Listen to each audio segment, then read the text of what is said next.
রাজনৈতিক দলগুলোর সঙ্গে ঐকমত্য কমিশনের বৈঠক চলছে, সংস্কার কমিশনের সুপারিশ নিয়ে আলোচনা।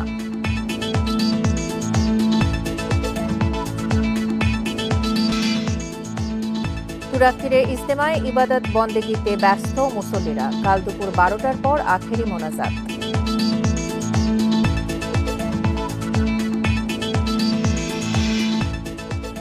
বেনাপোল বন্দর দিয়ে রপ্তানি অর্ধেকে নামায় রাজস্ব হারাচ্ছে সরকার, ভারতীয় ভিসা জটিলতায় সংকট।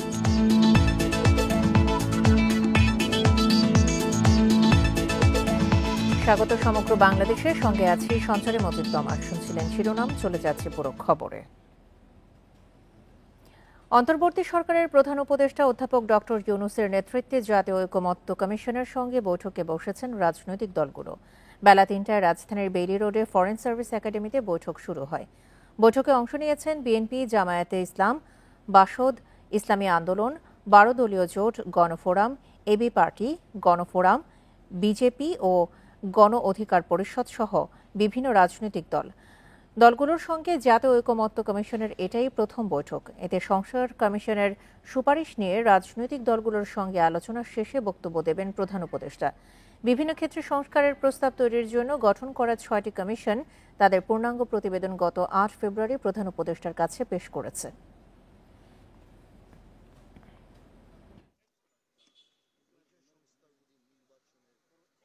এই মিটিংয়ে রাজনৈতিক দলকেও ডেকেছেন এবং সংস্কার কমিটির প্রধানরাও থাকবেন।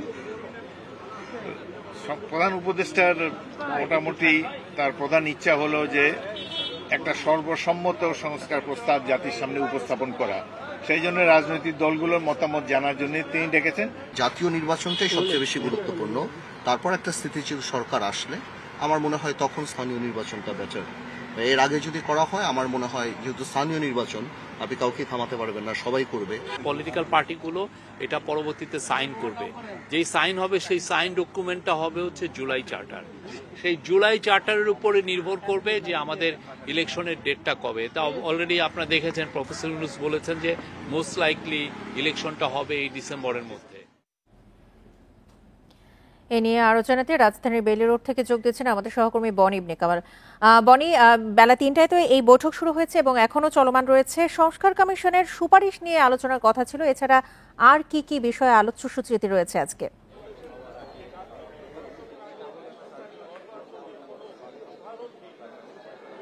মূলত যে 6টি সংস্কার কমিশন তাদের পূর্ণাঙ্গ প্রতিবেদন দিয়েছে, সেই প্রতিবেদনের উপরে কিন্তু এই যে রাজনৈতিক দল যারা আজকে এখানে অংশ নিয়েছেন তাদের সঙ্গে আলোচনা হবে। অর্থাৎ 6 কমিশনের যে সুপারিশগুলো রয়েছে, বিশেষ করে আমরা যদি সংবিধান সংস্কার কমিশনের কথা বলি, নির্বাচন সংস্কার কমিশনের কথা বলি, সেই সংস্কার কমিশনগুলোর প্রতিবেদন নিয়ে কিন্তু মূল আলাপ বা মূল যে আলোচনা, সেই আলোচনাটি অনুষ্ঠিত হবে।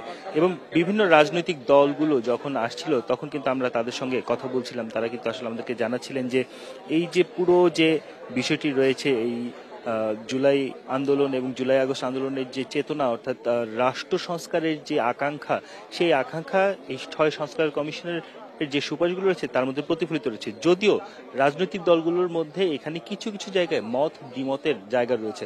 আমরা বেশ কয়েকটি রাজনৈতিক দল, ইসলামিক দল যারা রয়েছে তাদের সঙ্গে কথা বলছিলাম, তারা কিন্তু আমাদেরকে বলছিলেন যে কিছু কিছু পয়েন্টে তাদের দ্বিমত রয়েছে, সেই দ্বিমতের জায়গাগুলো তারা আজকের এই বৈঠক বা যে সভা, সেই সভায় তুলে ধরবেন।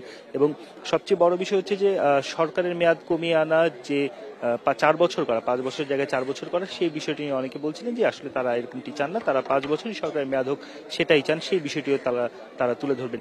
আজকের এই যে বৈঠকটি হবে, এই বৈঠক নিয়ে আমরা সরকার পক্ষের থেকে প্রেস সচিবের সঙ্গে কথা বলছিলাম। তিনি কিন্তু আমাদেরকে বলছিলেন যে এই পুরো যে আলাপ আলোচনাটি হচ্ছে, সেই আলোচনার মধ্যে জানার চেষ্টা করা হবে যে এই যে জুলাই আগস্টের যে জুলাই ঘোষণাপত্র যেটি তৈরি করার কথা রয়েছে, এই সুপারিশগুলো সব রাজনৈতিক দল, যেই সুপারিশগুলো সব রাজনৈতিক দল মেনে নিবে এবং তারা সই করবে, সেইটাকে আসলে জুলাই ঘোষণাপত্র হিসেবে ধরে নেওয়া হবে এবং সেই জুলাই ঘোষণাপত্রের আলোকেই রাষ্ট্র সংস্কারের যে কাজ, সেই কাজ সংস্কার শুরু হবে।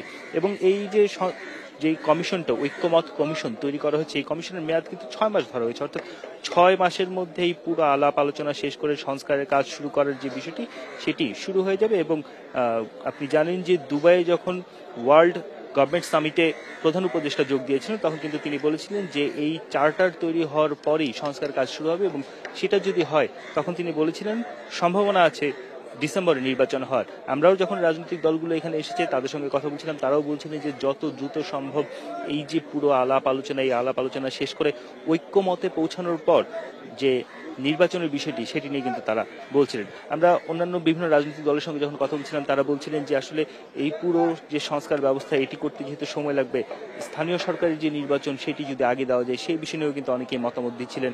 এই সামগ্রিক যে বিষয়গুলো রয়েছে সেই সামগ্রিক বিষয়গুলো নিয়ে কিন্তু আজকের এই যে সভাটি হচ্ছে এই সভায় আলোচনা হবে। আমরা যতদূর জানতে পেরেছি বেলা ৩টার সময় যখন এই বৈঠকটি বা সভাটি শুরু হয়েছে তখন প্রধান উপদেষ্টা ডক্টর মোহাম্মদ ইউনূস একটি সূচনা বক্তব্য দিয়েছেন, যে সূচনা বক্তব্যে তিনি ২৪শে যে গণ অভ্যুত্থান এবং রাষ্ট্র সংস্কারের ক্ষেত্রে যে চিন্তা, সেই চিন্তার একটি প্রতিফলন তিনি তার বক্তব্যে তুলে ধরেছেন, এবং সেই বক্তব্য এই ৬ সংস্কার কমিশনের যে মূল পুরো প্রতিবেদন সেই প্রতিবেদনগুলোর উপরেই এখন আলোচনা চলছে বলে আমরা জানতে পেরেছি। এছাড়া আমরা দেখছিলাম যে যখন রাজনৈতিক দলের প্রতিনিধিরা আসছিলেন আপনারা অনেকেই জানতে চেয়েছেন তাদের দাবি দাওয়াগুলো নিয়ে, তারা কোন কোন বিষয়গুলোকে উল্লেখযোগ্য হিসেবে তুলে ধরেছেন আপনাদের কাছে?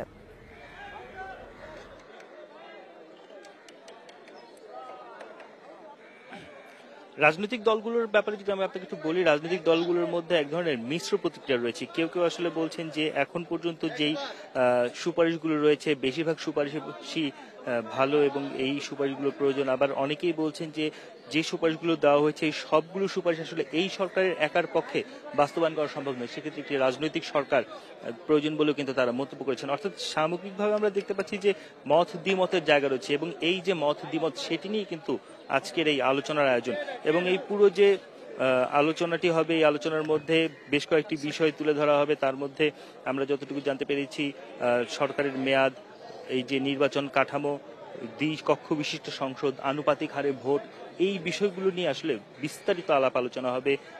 যারা আসলে এটার পক্ষে বিপক্ষে তারা তাদের যে মতামত, তাদের যুক্তি সেগুলো তারা উপস্থিত করবেন, এমনটি কিন্তু আভাস পেয়েছি আমরা রাজনৈতিক দলের যারা ব্যক্তিবর্গ রয়েছে তাদের সঙ্গে কথা বলার পর।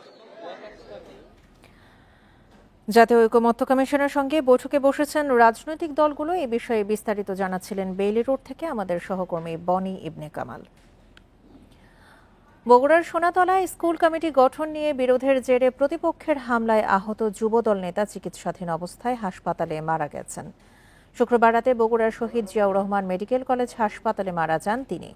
তার মৃত্যুর খবরে প্রতিপক্ষ ইউনিয়ন বিএনপির সভাপতি এম.এ. হান্নান বাটালুর বাড়ি সহ কয়েকটি বাড়িতে হামলা করে নিহত রাশেদ হাসানের সমর্থকরা। যে কোনো অপ্রীতিকর পরিস্থিতি এড়াতে এলাকায় পুলিশ ও সেনাবাহিনী মোতায়েন রয়েছে। গত ৭ ফেব্রুয়ারি প্রতিপক্ষের হামলায় আহত হন পাকুল্লা ইউনিয়ন যুবদল আহ্বায়ক রাশেদ হাসান। পরে তাকে হাসপাতালে ভর্তি করা হয়। দীর্ঘদিন ধরে পাকুল্লা বহুমুখী উচ্চ বিদ্যালয়ের কমিটি গঠন নিয়ে বিরোধ চলছিল দুপক্ষের।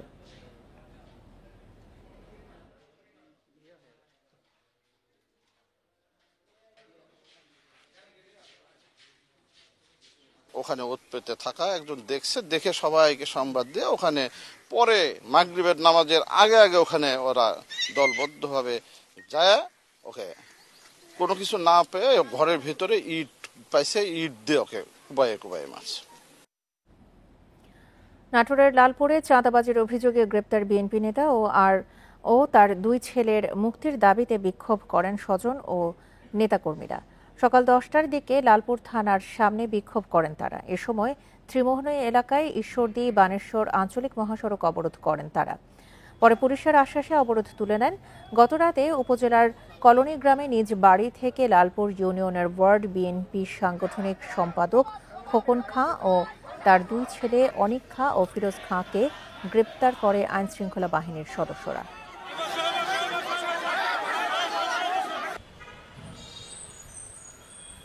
কাল দুপুর 12টা থেকে 12:30টার মধ্যে হবে বিশ্ব ইজতেমার আখেরি মোনাজাত। দোয়া পরিচালনা করবেন মাওলানা সাদের ছেলে মাওলানা ইউসুফ বিন সাদ। এদিকে ইজতেমার দ্বিতীয় দিনে লাখো মুসল্লির ঢল টঙ্গীর তুরাগ তীরে। বার্ধক্যজনিত কারণে এ পর্যন্ত ইজতেমার ময়দানে 3 মুসল্লির মৃত্যু হয়েছে। আখেরি মোনাজাতে উপলক্ষে রোববার কয়েকটি সড়ক পরিহার সহ 14 নির্দেশনা ডিএমপির। তুরাগ তীরের ইস্তেমা ময়দানে ইবাদত বন্দিগিতে মশগুল মুসল্লিরা। ফজর থেকে এশা পর্যন্ত ঈমান, আমল, আখলাক ও দিনের পথে মেহনতের উপর চলছে আম বয়ান।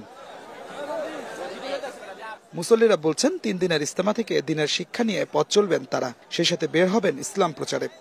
আল্লাহর কাছে ফরিয়াদ করার জন্য ঈমান আমল যেন ঠিক হয়, আখিরাতে যেন শান্তি লাভ করতে পারি। বেশি জামাত বিদেশে যাইতে পারে, 4 মাসের জন্য যাইতে পারে, 1 চিল্লার জন্য যাইতে পারে, এবং পুরা দেশের ভিতরে প্রত্যেকটা ব্যক্তি জাহান্নাম থেকে বেঁচে জান্নাতমুখী যেন হতে পারে। এদিকে রোববার আখেরি মোনাজাতে আরো বাড়বে মুসল্লিদের ঢল। ভোগান্তি এড়াতে কয়েকটি সড়ক পরিহার সহ 14টি নির্দেশনা দিয়েছে জিএমপি। তবে গাজীপুরের সড়কে যান চলাচল স্বাভাবিক থাকবে জানিয়েছে পুলিশ। রাস্তা সচল থাকবে, রাস্তার মধ্যে উঠলেন মানে রাস্তায় হাঁটবেন অথবা রাস্তায় গাড়ি চলবে, রাস্তায় কেউ দাঁড়ানোর জন্য না, রাস্তায় কেউ বসার জন্য না। এই জিনিসটি যদি আমরা ধরে রাখতে পারি তাহলে আমার মনে হয় যান চলাচলের কোনো অসুবিধা হবে না। ইস্তেমার 3য় পর্বে আখেরি মোনাজাত হবে দুপুর 12টা থেকে 12:30 নাগাদ। দোয়া পরিচালনা করবেন মাওলানা সাদের ছেলে মাওলানা ইউসুফ বিন সাদ। আগামীকালকে সকালেও একটা বয়ান আছে, বয়ানের পরে আগামীকালকে 10টা থেকে হেদায়েতের বয়ান শুরু হবে। হেদায়েতের বয়ান শেষ হওয়ার পরে আমরা আশা করছি 12টা 12:30টার ভিতরে ইনশাল্লাহ আখিরি মোনাজাত শুরু হবে, এবং আমরা আপনাদের মাধ্যমে সারা দেশের মানুষকে আখিরি মোনাজাতে শরীক হওয়ার জন্য, অংশগ্রহণ করার জন্য অনুরোধ করছি। মাওলানা সাদ অনুসারীদের আয়োজিত ইস্তেমার এই পর্বে অংশ নিয়েছেন 49 দেশের প্রায় 1,500 বিদেশি মুসল্লি। রোববার আখেরি মোনাজাতের মধ্য দিয়ে শেষ হয়ে যাচ্ছে এবারের 58তম বিশ্ব ইস্তেমা। শুধুমাত্র দ্বন্দ্বের কারণে এবছরও 3 পর্বে অনুষ্ঠিত হলো বিশ্ব ইস্তেমা। এই ময়দানে আসা মুসল্লিরা বলছেন আগামী বছর থেকে তারা কোনো দ্বন্দ্ব চান না, তারা চান সবাই এক হয়ে প্রচার করবেন ইসলাম। Adilur Rahman, Independent News, Tongi, Gazipur. বিশ্ব ইস্তেমার খবর জানাতে এই মুহূর্তে গাজীপুর থেকে যোগ দিয়েছেন আমাদের সহকর্মী আবুল হাসান। আবুল হাসান, অনেকে তো আগামীকাল যেহেতু আখেরি মোনাজাতে অংশ নেওয়ার জন্য এখন পর্যন্ত ইস্তেমামুখী হচ্ছেন, এই মুহূর্তে কি কি আয়োজন চলছে আর মুসল্লিদের ভিড় বাড়ছে কিনা?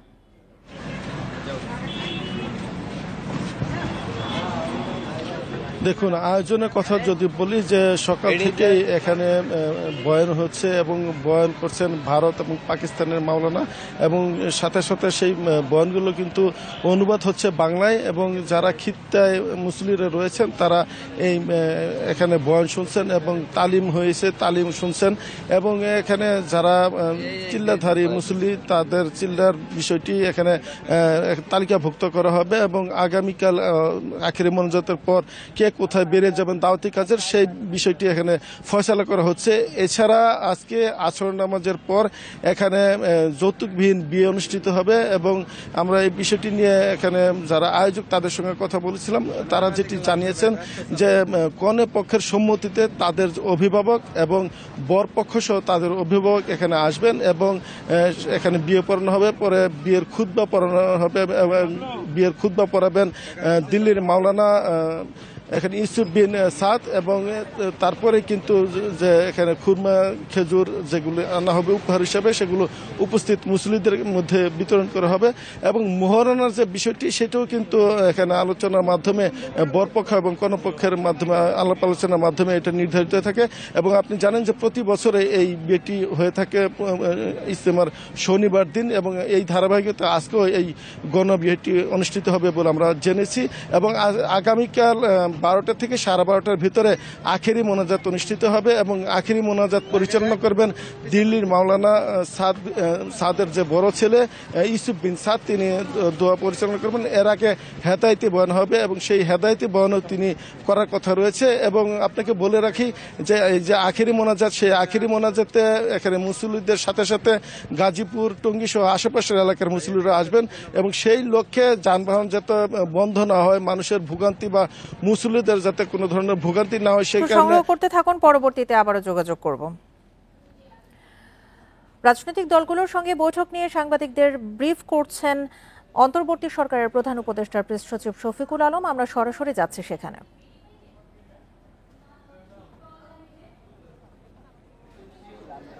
এটা কার এই ফোন কার এই ফোন কার এই ফোন আকারে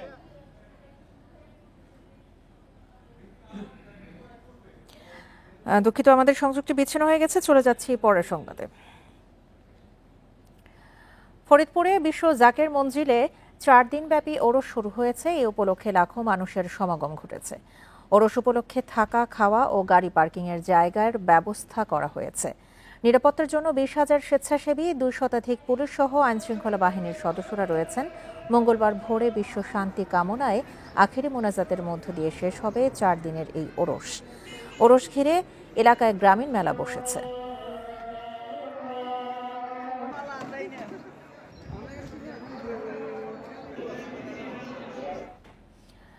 ভিসা সহ নানা জটিলতায় বেনাপোল বন্দর দিয়ে কমেছে পণ্য রপ্তানি। এতে ব্যবসায়ীদের ক্ষতির পাশাপাশি রাজস্ব হারাচ্ছে সরকার। ব্যবসায়ীরা বলছেন 2024 সালে প্রতিদিন গড়ে যেখানে রপ্তানি হতো 200 থেকে 300 ট্রাক পণ্য, এবছর জানুয়ারিতে রপ্তানি হয়েছে মাত্র 110 থেকে 170 ট্রাক পণ্য। ভারতের সঙ্গে বাংলাদেশের পণ্য আমদানি রপ্তানির বেশিরভাগই হয় বেনাপোল বন্দর দিয়ে। চলতি মাসে আমদানি স্বাভাবিক থাকলেও কমেছে রপ্তানি। বন্দরের তথ্য বলছে 2024 সালের জানুয়ারি থেকে ডিসেম্বর পর্যন্ত প্রতিদিন গড়ে 180 থেকে 300 ট্রাক পণ্য রপ্তানি হয়। কিন্তু ডলারের দাম বৃদ্ধি ও ভিসা জটিলতায় চলতি বছরের জানুয়ারিতে পণ্য রপ্তানি হয়েছে গড়ে 110 থেকে 170 ট্রাক। এতে ব্যবসায়ীদের ক্ষতির পাশাপাশি রাজস্ব হারাচ্ছে সরকার। যে ভারতের সাথে ভিসা না থাকার কারণে আমরা যারা ব্যবসায়ী, ক্ষুদ্র ক্ষুদ্র ব্যবসায়ী, আমরা ভারতের সাথে যোগাযোগ রক্ষা করতে পারিনি, যে কারণে আমাদের মতন ব্যবসায়ীরা পথে বসে গেছে। চাল নিয়ে আসি, ম্যাশ নিয়ে আসি, যাবে আগে যেভাবে আসতো তার থেকে ওনাদের কম আসে। বন্দর কর্তৃপক্ষ বলছে আমদানি স্বাভাবিক থাকলেও রপ্তানি কিছুটা কমেছে। ভিসা জটিলতা কেটে গেলে পরিস্থিতি স্বাভাবিক হবে বলে আশা কর্মকর্তাদের। গত 7 মাসের ব্যবধানে আমাদের যে আমদানি সেটি স্বাভাবিক রয়েছে, কিছুটা অল্প কিছুটা হয়তো কমেছে, কিন্তু রপ্তানি কিছু কমেছে। যে যাতায়াত, যাত্রী, প্যাসেঞ্জার যাতায়াত ভিসা জটিলতার কারণে এটি অনেকটাই কমেছে। আমি আশা করি যে এটি খুব দ্রুতই স্বাভাবিক হয়ে যাবে। গেল বছর এই বন্দর দিয়ে পাট, চামড়া, মাছ, ঝুট কাপড় ও গার্মেন্টস পণ্য রপ্তানি হয়েছে 4,59,000 টন।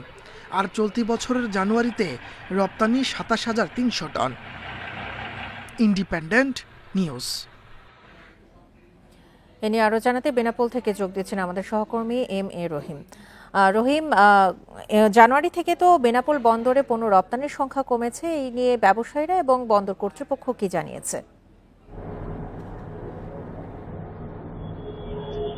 আপনি জানেন যেহেতু দেশের বৃহত্তর স্থল বন্দর বেনাপোল বিশেষ করে ভারত ও বাংলাদেশের মধ্যে বিভিন্ন ধরনের অর্থাৎ 90% পণ্য, যেখানে বাংলাদেশের ভারতের মধ্যে 80% পণ্য এই বেনাপোল দিয়ে আমদানি রপ্তানি হয়ে থাকে। সেক্ষেত্রে বেনাপোল বন্দরে প্রায় 2000 সাল পরবর্তীতে আমদানি রপ্তানি যেমন বৃদ্ধি পায়, তবে সম্প্রতি 5 থেকে 7 মাস যাবত আমদানি অনেকটা স্বাভাবিক থাকলে রপ্তানি অনেকটা কমে গেছে। সেক্ষেত্রে আমি কথা বলেছি বেনাপোলে আমদানি রপ্তানির সাথে সংশ্লিষ্ট যারা বা বন্দর কর্তৃপক্ষের সাথে যারা, তারা আমাকে যেটা জানিয়ে আমদানি, আপনি জানেন যে আগে যেভাবে আমদানি করতে 2, 4 থেকে 500 ট্রাক পণ্য যেমন আমদানি হতো, রপ্তানি হতো 2 থেকে 300 ট্রাক পণ্য, তবে সম্প্রতি 2-3 মাসের ব্যবধানে 200 নিচে নেমে 110 থেকে 120 ট্রাক পণ্য রপ্তানি হচ্ছে বাংলাদেশ থেকে ভারতে রপ্তানি হচ্ছে। সেক্ষেত্রে ব্যবসায়ীদের দাবি বা আমদানি রপ্তানি তাদের দাবি যে প্রকৃতপক্ষে বাংলাদেশ থেকে ভারতের কলকাতা বা দিল্লি হয়ে ট্রানজিট সুবিধায় আমেরিকা, ইংল্যান্ড সহ বিশ্বে বা ইউরোপে বা মধ্য প্রাচ্যের বিভিন্ন দেশে এই পণ্যগুলো রপ্তানি হতো। যেহেতু ভারত হয়ে এই ট্রানজিটের সুবিধায় এই রপ্তানি পরীক্ষা আপাতত বন্ধ রয়েছে, এক্ষেত্রে বেনাপোল থেকে মালদ্বীপ হয়ে এই রপ্তানি হচ্ছে। এই কারণে বেনাপোলে কিছুটা রপ্তানি হয়ে গেছে। আমি আপডেট খবর সংবাদে জানাতে পারবো। বেনাপোল বন্দর থেকে জানাচ্ছিলেন আমাদের সহকর্মী MA রহিম। অন্তর্বর্তী সরকারের প্রধান দায়িত্ব গণতান্ত্রিক সরকার গঠন করা, জনগণের আস্থা ফেরাতে তাই জাতীয় নির্বাচনই আগে দিতে হবে, এমন মন্তব্য করেছেন বিএনপির যুগ্ম মহাসচিব অ্যাডভোকেট রুহুল কবির রিজভী। সকালে কুমিল্লার মেঘনা উপজেলার মানিকারচর LA উচ্চ বিদ্যালয় মাঠে আয়োজিত উপজেলা বিএনপির দ্বিবার্ষিক সম্মেলনে যোগ দিয়ে রিজভী বলেন, জনগণের কাছে জনগণের ক্ষমতা ফিরিয়ে দিতে অবাধ সুষ্ঠু নির্বাচন নিশ্চিত করা ডক্টর ইউনূস সরকারের প্রধান দায়িত্ব। এ সময় তিনি রাজনৈতিক সরকার গঠনের আগে স্থানীয় সরকার নির্বাচনের উদ্দেশ্য নিয়েও প্রশ্ন তোলেন।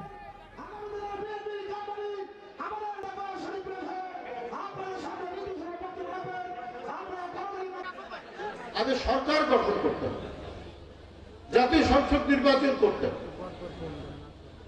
আগে স্থানীয় সরকার নির্বাচন দিবে। তার মানে কি তারা বিশ্বাস করছেন না যে রাজনৈতিক দলের অধীনে যে দলকে জনগণ ভোট দেবে তাদের অধীনে সুষ্ঠু নির্বাচন হবে না, তাহলে তো অবিশ্বাস থেকেই গেল। দেশজুড়ে অপারেশন ডেভিল হান্টে রাতে খাগড়াছড়ি, বাগেরহাট ও নোয়াখালী সহ 5 জেলায় মোট 45 জনকে গ্রেপ্তার করেছে যৌথ বাহিনী। শুক্রবার মধ্যরাত থেকে শনিবার সকাল পর্যন্ত অভিযানে খাগড়াছড়ি থেকে আওয়ামী লীগ ও এর সহযোগী সংগঠনের 9 নেতাকর্মীকে গ্রেপ্তার করেছে পুলিশ। এ নিয়ে খাগড়াছড়িতে 4 দিনে গ্রেপ্তার 67 জন। এদিকে বাগেরহাটে আওয়ামী লীগের 10 নেতাকর্মীকে গ্রেপ্তার করেছে যৌথ বাহিনী। এই নিয়ে গত 7 দিনে আওয়ামী লীগ ও তার সহযোগী সংগঠনের 77 নেতাকর্মীকে গ্রেপ্তার করেছে যৌথ বাহিনী। গ্রেপ্তারকৃতদের বিরুদ্ধে ছাত্র আন্দোলনে হামলা, চাঁদাবাজি সহ একাধিক মামলা রয়েছে বলে জানিয়েছে পুলিশ। এদিকে নোয়াখালীতে যৌথ অভিযানে 9 জনকে গ্রেপ্তার করা হয়েছে। শুক্রবার রাত থেকে সকাল পর্যন্ত জেলার বিভিন্ন এলাকায় অভিযান চালিয়ে তাদের গ্রেপ্তার করা হয়। এছাড়া হবিগঞ্জে 13 ও লক্ষ্মীপুরে 4 জনকে গ্রেপ্তার করেছে যৌথ বাহিনী।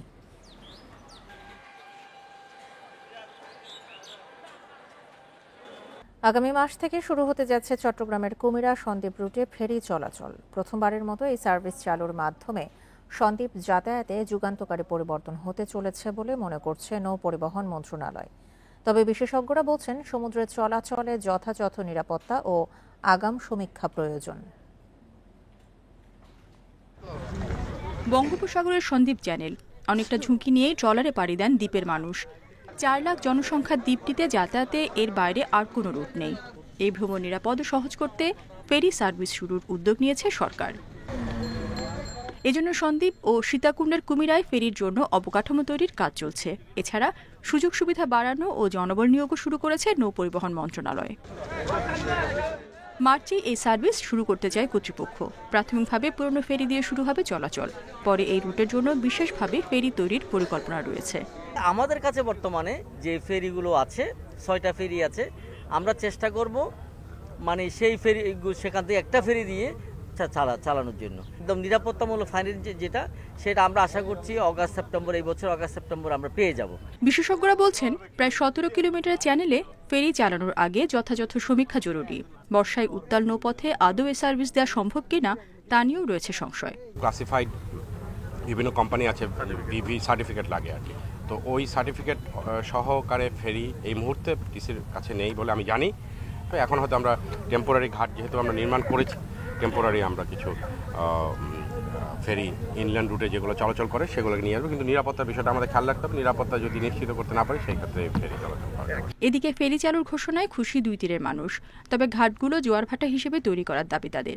আমাদের কিছু মনে করেন ওই জেটি বানাইতে ভালো করি এই সাইডে ওই সাইডে, তাইলে আমরা একটু সুবিধা পাবো আর কি। উন্নত মানের জেটি, যে জেটিগুলো আপনার জোয়ারের সময় বেশি যখন টাইট হয় তখন এটা টিকতে পারবে। আমি ইয়াং, তো আমি পানিতে নামতে পারবো, বাকিরা তো নামতে পারবো না আমার মা বাবা। তা আমি চাই যে দ্বীপাশে পারমানেন্টলি কোনো একটা ব্যবস্থা করা হোক। এতদিন সন্দ্বীপে যাত্রী পারাপারের ঘাটগুলো জেলা পরিষদের আওতাধীন ছিল। বুধবার এসব ঘাটের দায়িত্ব নেয় নৌ পরিবহন মন্ত্রণালয়। Independent news. গাজীপুরের সদর উপজেলার গজারি বনের ভেতর থেকে রাসেল ব্যাপারী নামে এক কিশোর অটোরিকশা চালকের মরদেহ উদ্ধার করেছে পুলিশ। পুলিশ জানায় শুক্রবার বিকেলে অটোরিকশা নিয়ে বের হয়ে নিখোঁজ হন রাসেল। রাতে আশপাশের এলাকায় অনেক খোঁজাখুঁজি করেও তাকে পায়নি পরিবারের সদস্যরা। শনিবার ভোরে গজারি বনের ভেতর দেখে মরদেহ উদ্ধার করে পুলিশ। পাবনার সাঁথিয়ায় মোবাইলে ডেকে নিয়ে ভ্যান চালককে হত্যা করেছে দুর্বৃত্তরা। সকালে উপজেলার একটি পুকুর থেকে মরদেহ উদ্ধার করে পুলিশ। চাঁপাইনবাবগঞ্জে নিখোঁজের 3 দিন পর সরিষা ক্ষেত থেকে পলাশ হালদার নামে এক যুবকের মরদেহ উদ্ধার করেছে পুলিশ। পুলিশের ধারণা অটোরিকশা ছিনতাই করতেই হত্যা করা হয়েছে পলাশকে।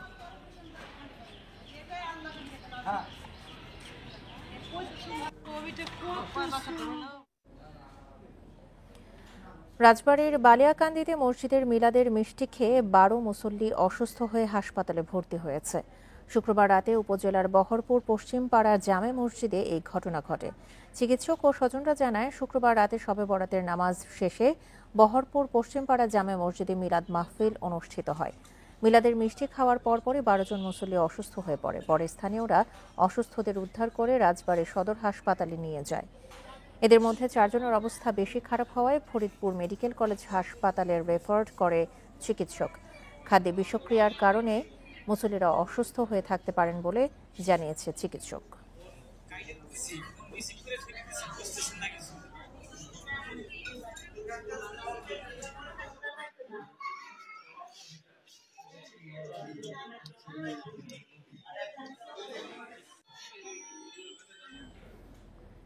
রাজশাহীতে আনুষ্ঠানিকভাবে যাত্রা শুরু করল গ্লোবাল কুরআনিক স্কুল। সকালে রাজশাহীর কাশিয়াভাঙ্গা সংলগ্ন এলাকায় স্কুলটি আনুষ্ঠানিক উদ্বোধন করেন রাজশাহী বিশ্ববিদ্যালয়ের উপাচার্য সালেহ হাসান নকিব। প্রতিষ্ঠানটিতে শিক্ষার্থীদের 3টি ভাষা শেখানো হয়। শিক্ষা ভীতি নয়, খেলাধুলার মাধ্যমে শিক্ষা গ্রহণ করবে শিক্ষার্থীরা। দক্ষ হয়ে উঠবে বাংলা ইংরেজির পাশাপাশি আরবি শিক্ষায়। এই ধরনের শিক্ষা শিক্ষার্থীদের শিক্ষা জীবনের শুরুতেই ভিত মজবুত করে তুলবে। শিক্ষা প্রতিষ্ঠানে 125 জন শিক্ষার্থী রয়েছে।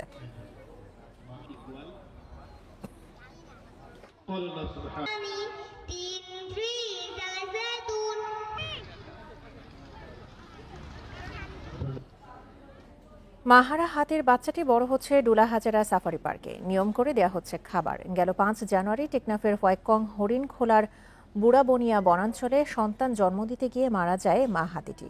বাচ্চাটি বেড়ে উঠছে খোলা পরিবেশে। গত মাসে টেকনাফের বুড়াবনিয়া বনাঞ্চলে বাচ্চা প্রসব করতে গিয়ে মারা যায় মা হাতি। পরে শাবকটির ঠিকানা হয় কক্সবাজারের ডুলহাজারায়। সাফারি পার্কের কর্মীরা পরিচর্যা করছেন শাবকটির। জন্মের পর থেকে বেশ সুস্থ থাকলেও পরে কয়েক দফায় ডায়রিয়া আক্রান্ত হয় হাতির বাচ্চাটি। চিকিৎসকরা নিবিড় পর্যবেক্ষণে রেখে অসুস্থ শাবকটিকে সুস্থ করে তোলার চেষ্টা করে যাচ্ছেন। আমরা প্রতিদিনই হাতির বাচ্চার পায়খানা চেক করে দেখি যাতে কোনো ধরনের অ্যাবনর্মালিটিস আসে কিনা।